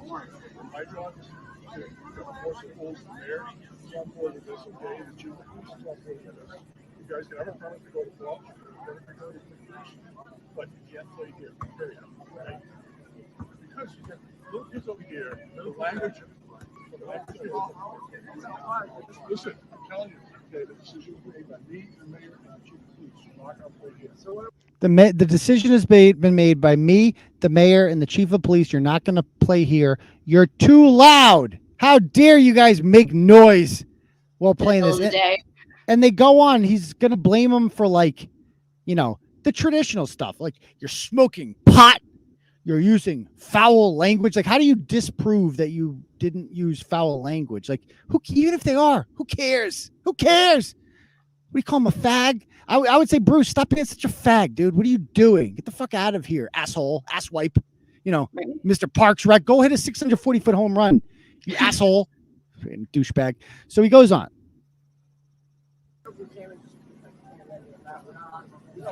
You'll come and play pickup. I don't care, but I'm just saying. It tells you, I'm telling you what it looks like to people who are, again, the neighbors, you see a referee, people. I'm just telling you, you can't play pickup with this many people in a public park like this. I give you a permit to go to another park. Period. You finish the game today. How long are you going to be here? You can't be here all day. This isn't a pickup game. This is organized. It's a pickup game. Okay, stop right there. So he's like, this isn't a pickup game. First of all, define pickup game. Like, who's getting paid to be here? Like, when does winner go? What does the winner get? Like nothing, except like we won. Congratulations. And the worst part is he goes, I'll give you a permit to go to another park. If they're this bad and they're littering everywhere and they're swearing, why would you give them a permit to another park? No, Right. You're only here because these asshole neighbors who are wealthy complained and you don't have the balls. Now, he claims he's speaking for the mayor and the police chief. That's what he said there. Like, they agree. It's like, do they? Or are you, are they actually saying that? Like, kids cannot exercise. This is the official policy of the Beverly city government. Like, at this park, like who can play? Like, that's what I want to know. Who can play on this? Who can play basketball here? Like, what? So you can't play 3-on-3? Like, what? Now, just imagine, like, it would have been better almost if these kids weren't white. Like, if they were black, Because they wouldn't have dared to say anything. Yeah. Right. They would have had a much stronger case. But like, so we can't play in your all white town? Is that what you're saying here? Like, a couple, black kids show up and we show up here and we're too black for you? Like, they would never do this to black kids. They could only get away with this with like towny white kids from Beverly. And I'm just saying right there. So the white privilege is not working out in this scenario. Let's play some more. It's like we're just telling I know. I'm telling you. I'll give you a permit to Walsh or McPherson. Courts are better. They're bigger. Why are you guys playing on a small court? You too lazy to run without a full court? Doesn't have to do with anything. I'm just saying, you can play 3. Well, you heard that? He goes, why are you playing on this small court? Too You're too lazy? What? They're playing 3-on-3. That's why they're on a smaller court, you asshole. Like, if they were playing 5-on-5, then you would play on a bigger court. That's the whole point, douchebag. Right. And this is great. I've never, how hard it was for me as a kid to get like that many guys together and play a game. And like, and actually have the court be available too. Like, seriously. I wish I had friends like this when I was in high school. Like, these kids are cool. These are my kind of kids. If any of them, by the way, want to come on the show, the official, invitation is officially extended to you to talk about this. Because I'd like to hear about this. I mean, this is a public park. You have every right to be there. And this guy, this tyrant, and that's what he is. And I'm not sure, I'm not going to play the whole audio, but at one point he says, yeah, so when I was during COVID, when I was tearing down the hoops, one of you guys, some kid pushed a ladder underneath me. First of all, I'd like to buy that kid a sandwich. Good job. Second of all, the fact that this guy and people like him look back on that period in which they were taking down basketball hoops and they don't feel nothing like anything except abject shame and humiliation and, sorrow for what they did. Like, you should be begging for forgiveness. Like, dude, remember when we lost our freaking minds and we proudly took down basketball hoops to prevent you guys from exercising because you might get a virus that we now know was never a threat to children, ever. And it preyed on people who didn't exercise, and then we kept you from exercising. Yeah, that was fucking awesome. I was trying to do that to you, and then you guys tried to stop me from doing that. Like, if you don't feel any, we know now. If you fell for that garbage 2 years ago, that's one thing. If we are here in April of 2022 and you're looking back on that as like something you're proud of, just bow your head in shame. Bow your head in shame. If my kids were younger, I'd bring them every day as well as any of their friends. I'd be happy to do a shuttle service. Seriously, keep going there. Keep playing basketball. Refuse to leave. Kids, that's what I'd recommend you do next time. Make the police arrest you. If this is not Bruce doing this, if this is the official policy of the police of Beverly, make the Beverly police arrest you. Make this look ridiculous. We will have your backs, kids. His alternate jobs were Balch and McPherson, alternate parks. Balch is a shitty park with tons of people on the court. McPherson is the youth center. Like, so it's like, okay, it's like, what is that? Like, this is basically, it's like, this park is too nice for you kids. Like, this is the nice park, but it's named after Pete Frates. So like, Pete Frates, I don't want to speak for him, but I feel like this is something that Pete Frates would, have a problem with, and I mean, just look at this dude. Look at this guy. What a hardo. Dog. What does it say? Doggenstein? What is that? I don't even know what that is. Where? On his shirt. On my, what even is that? I don't know.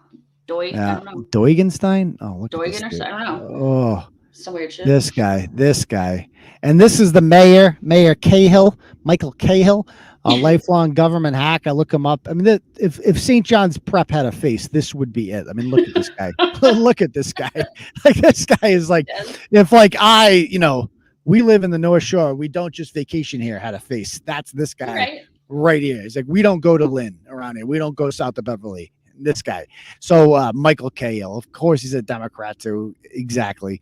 And he doesn't care about, kids in his hometown, but he does care about the International Transgender Day of Visibility. And just so we're on the record, guys, I want to be very clear about this. Beverly stands with Ukraine. It's official.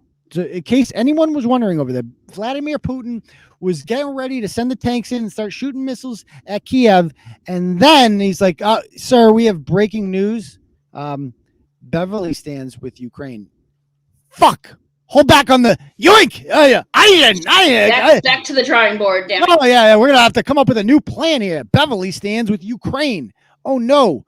Whatever will we do? Hold off on the Blitzkrieg. We're going to hold off on that one because, we got the news over there that this guy over here, this St. John's Prep boy, Michael Cahill, the whitest guy I've ever seen in my life. And I'm pretty fucking white. I'm going to be honest with you. This guy is a million times whiter than me. His name is Michael freaking Cahill. Like he's like every St. John's kid ever.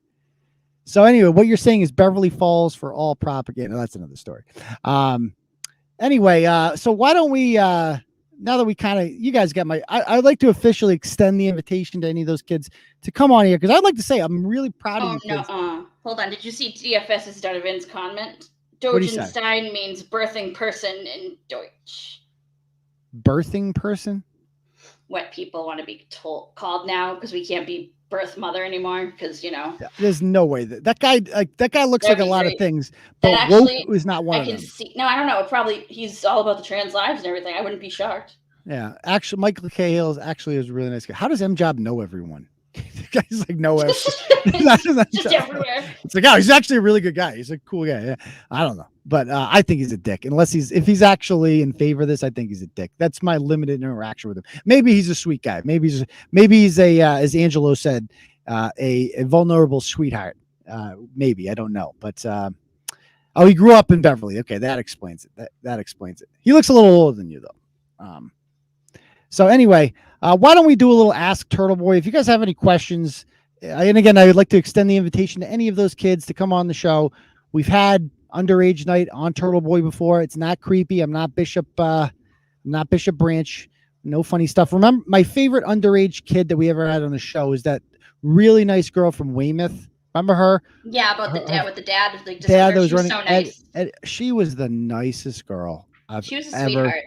I hope my daughter grows up to be like her. She was the nicest girl I've ever. Like I met students. I had like 1,500 students when I was teaching at Shepherd Hill. I've never had anyone as nice as that girl.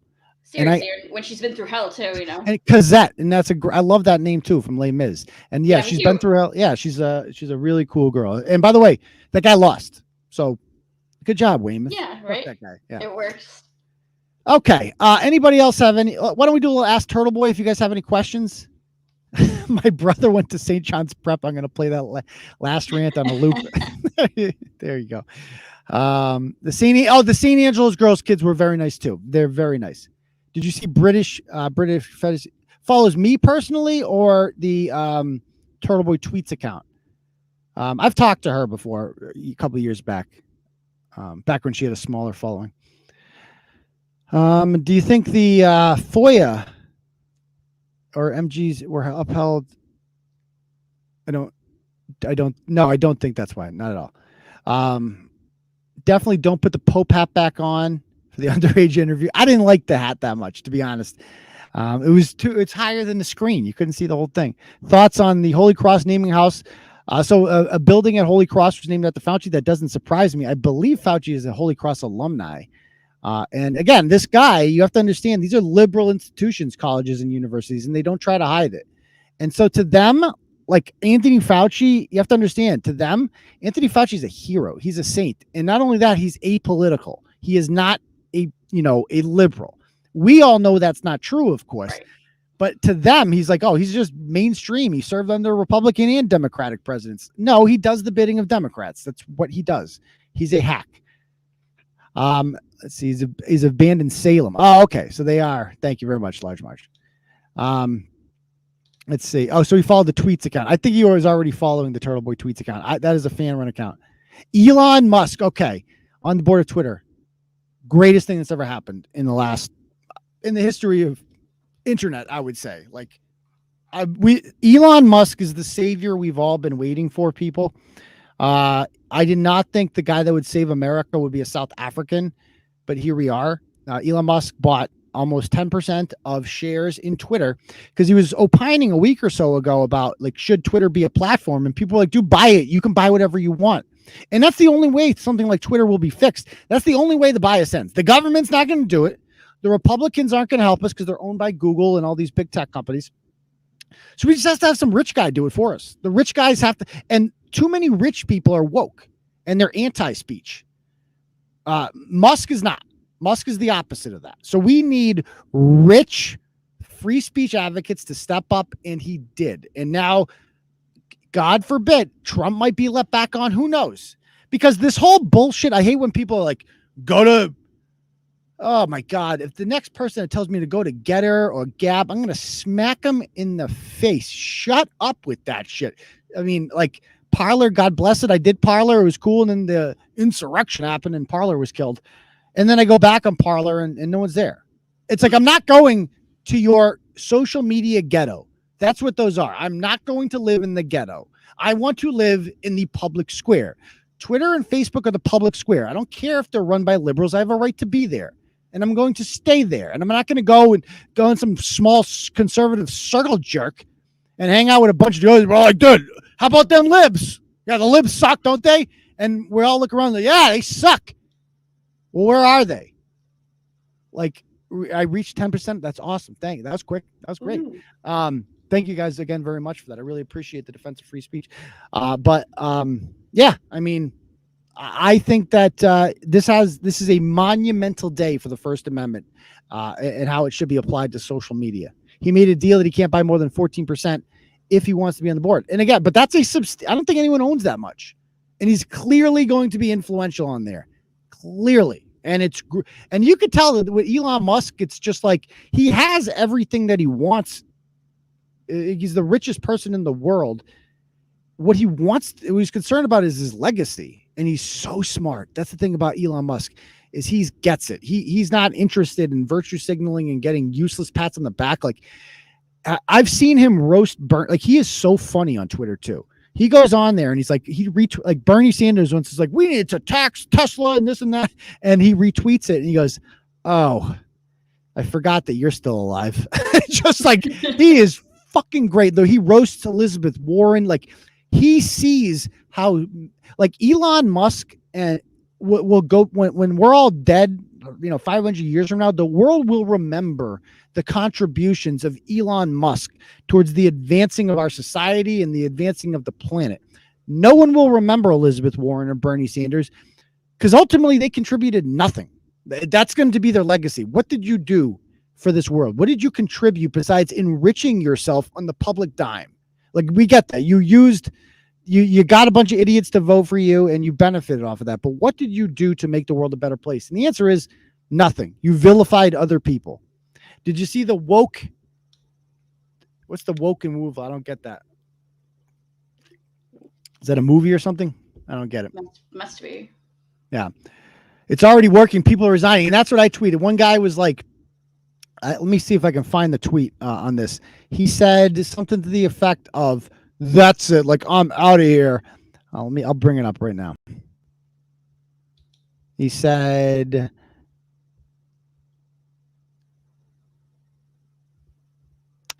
the guy goes, my name is Jackson Mulholland, and I'm one of many people here working at Twitter in charge of developing terms and conditions for users. We're not stripping away free speech. We're protecting users from bullies, bigots, and spam. I refuse to work with or for Elon Musk. I'm resigning. And he puts the rainbow flag. It's like, oh, he's already fixed Twitter. That guy sucks. Whoever that guy is, he blows. Like, he makes the website a worse place. by kicking off interesting people simply because he calls them bigots and decides you cannot be on here anymore. That is not a healthy environment. That is not a healthy way for Americans to communicate with each other and have political discourse, is letting this twat waffle decide who can and cannot speak on the public platform. And if he's already so offended by Elon Musk that he quits, Elon Musk has done his job. That guy blows. Get him the fuck out of here. Thank you, Elon. Thank you. Okay. It was funny watching to attempt him smoke a blunt. I haven't heard him on Rogan. I just heard him speak for the first time the other day. I can't understand a word I'm saying. He's awkward. He obviously has like social issues, I think Elon Musk does. But he is fucking smart, like very smart, like truly fucking smart. Okay. Anybody else have any other questions? Oh, I think that you think that tweet wasn't real. That would be funny if that wasn't. I fell for it if it wasn't real, but how many of these assholes own Teslas? And that's the other thing about it is like Elon Musk makes electric cars, which liberals want the world to run on, right? So why isn't he a hero to them? Like you make what the Green New Deal, right? Elon Musk should be the freaking hero of the Green New Deal, but they don't like him because they just don't like capitalism. At the end of the day, they hate it. Elon Musk was the darling of those with his green cars, but couldn't run his business in California. Yeah, and he left. Like he left during the pandemic because people wouldn't go to work. And so he's like, I'm moving to Texas. I believe he moved operation. Did he move to Texas or Tennessee or some free state? I don't know. Not Massachusetts. Yeah. If I didn't have family here, Deb, I would not be here. I would be in Tennessee, Texas, or Florida. One of those three states. Or South Carolina, maybe. Somewhere cool, somewhere red, and somewhere free. Where you can just do whatever you want and be whatever you want. The taxes aren't high and you're not surrounded by all this woke bullshit and it's run by sane people. I would love that. Do you agree with? I agree. Yeah. Do you agree with Jerry about Mitt Romney? Oh, I'm 100% on board with Jerry about everything he says about Mitt Romney. Mitt Romney blows monkey balls. Like Mitt Romney's a freaking joke. I mean, I didn't vote for him. People, you voted for Obama. Well, that was the alternative. Not that Obama was good or anything like that, but at least I didn't vote for Obama over Trump, right? Like I voted for Obama over two losers, John McCain and Mitt Romney. So I don't even feel that bad about it, to be perfectly honest with you. And yeah, I did. So fuck you if you don't like it. I did. We all make mistakes. I took the red pill. I got red pilled eventually. I don't know what my red pill moment was, but a lot of us have taken the red pill. Like Brandon Straka took it after 2016. Although he's kind of disappeared since the insurrection. But a lot of people get red pilled. I got red pilled, period. So if you want to shit out, you voted for Obama, you did this and that. Yeah, I did. But I then got red pilled. So it's all good now. Fuck off. All right. Anybody else? He was exposed to anti-communist education. And really, very interesting. I'd like to learn more about him. I would like to learn more about him.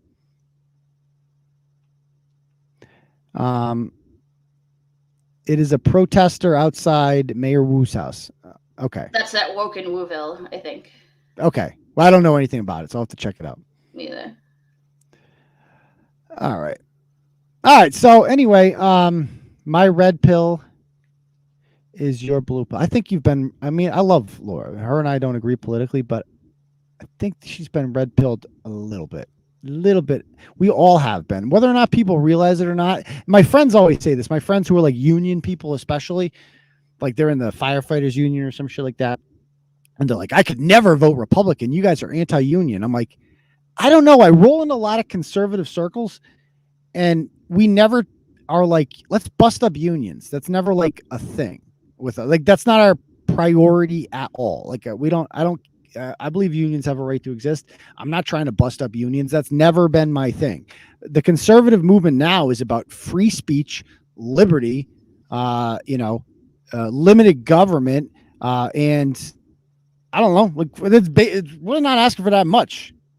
We don't want to like completely fucking redo society and run on trolleys and sunshine and happiness. We don't want to do any of that shit. Like we just want to live our lives and like not have our businesses shut down. I don't think it's and like not have our daughters lose to boys in sports. I don't think it's that much to ask for. And you ask any of these union guys, I call them union moderate liberals, they're all against that stuff. And it's like in a way they've been red pilled and they don't even know. They just won't want to like admit it ever. Yeah, because they don't realize it. Like, dude, you've already been red pilled. You agree with me on pretty much everything, but you're stuck on this thing that like Republicans hate unions, therefore you can never vote for us. It's like, we don't even talk about unions. Hell, they'll always say, well, then the abortion thing too. It's like, we don't even really talk about that at all. Like, I never talk about abortion. It's you never hear me talk about it from what it used to be. Completely. Yeah, like, you never hear me talk about that shit. That's not a priority of mine. It's like, so like my priorities are simple. And like Ricky Gervais, I'm a Ricky Gervais liberal. Ricky Gervais has been red pilled. Like he doesn't know it. They all have been. Bill Maher has been red pilled and they don't know it yet. Every time they speak, they spew right-wing talking points. And that's why the left is starting to hate them. If you're fair and balanced, exactly, then you get red pilled. Like eventually you're like, oh shit, I'm saying a lot of things that the right is saying. Bill Maher says right things all the time now. He used to be a radical leftist, but the left has gone so insane and their values now are just so ridiculous that like who would want to be associated with that? Like if you want to get on board with being a full radical liberal now, you're like, yeah, I wear pink pussy hats and I walk around and I tell you that there's 58 genders and you better get it right or else that's hate speech. And I think that we should, I think Kyle Rittenhouse is a murderer. I have to believe that, even though it's fucking ridiculous. Right. And the police suck. Fuck them. I hate the police. They should all be. We should defund them and get rid of them. These are this is insane. And Joe Biden, that irrational man who doesn't know where he is all the time, he's doing a great job. These are things you have to say. Kamala Harris, she's spectacular. Yeah, she's really bright. She got there because she's good at her job. Yeah, like who believes that? Nobody fucking believes that. No rational person believes that. And so middle of the road Democrats, your blue collar working class guys, and like they're Bill Maher's, your sensible people, they're all GOP and they don't even know it yet. And that they just don't know to identify it because they don't want to be labeled as that. But once you just, and I used to be in that same position. I was a moderate, right? When I started Turtleboy, I was a moderate. I'm not, political. I'm not a Trump guy or anything like that. And eventually I realized, no, I'm not. I'm really not. Like, I'm conservative. And it feels good to just say it. You're like, oh shit, I'm actually a right winger. I'm a radical right winger and I believe in all this shit. Like those people are fucking crazy. And it's a liberating moment to actually realize that and just come out with it. It's like coming out with gay. It's like, I'm fucking conservative. I am. I am. I'm not a moderate. I'm not middle of the road. I'm a radical right-wing nut job, and it feels great because I feel normal. So there we go. Okay. Anyway, anybody else? What's your thoughts on the former Amazon employee that unionized? I mean, I don't know much about it, but good for them, I guess. It's like if they want to unionize, good for them. I'm all for unionization if people want to do it. That's my thoughts on that. So, Elon Musk's son's name. What? Get the fuck out of here. Is there? I mean, he's weird. He's obviously weird when you hear him talk. He has obviously social issues, but who cares? As long as he's good with the internet, Okay. All right. You know what? It's getting late though, guys. It's 11 o'clock. I really appreciate all the gifts and goes. I'm going to refresh that one more time to see if I got any. Just in like 2 hours since this has been up, we have raised $1,540. We got 20 more from Anonymous, 50 from Alex, who says fight and win. And so, holy shit, guys. Jesus, I love you fucking people.